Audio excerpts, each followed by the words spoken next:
Cái lần hai là một tên bổng đâu rồi. Bữa cái phản những con bữa phải làm những con gì thấy đâu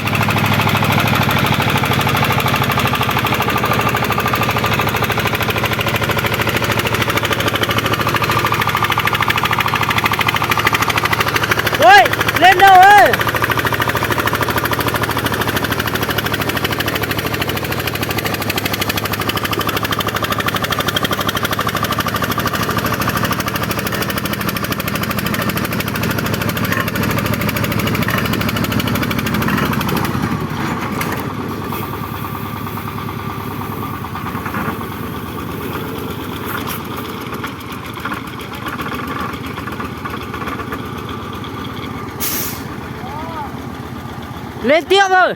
lên tiếp thôi đừng lùi xuống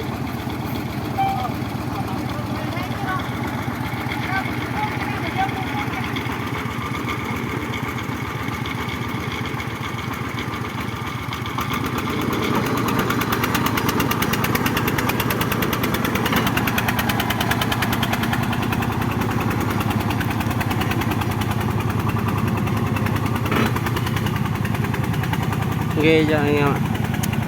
Chỗ này kiểu như nó vừa dốc nó là vừa cua nữa. Ôi.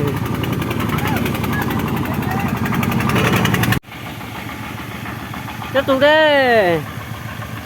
Cố lên nhá.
Lên rồi chờ em nhá.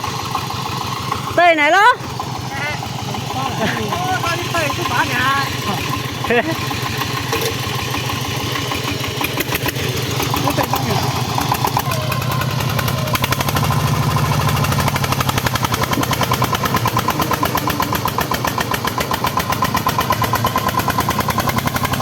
Được. Lên rồi.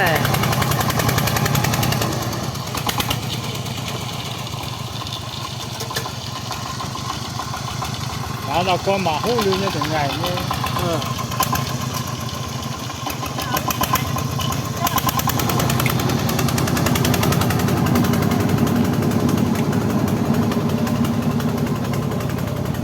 là tối nay dòng nặng nhảy hậu. Bây giờ đến con xanh lên nhé anh em.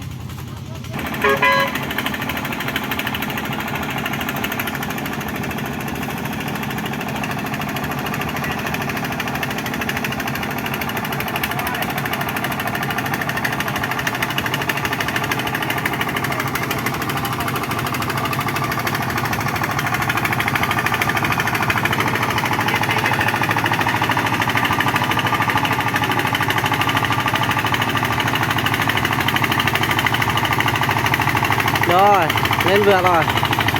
Đó.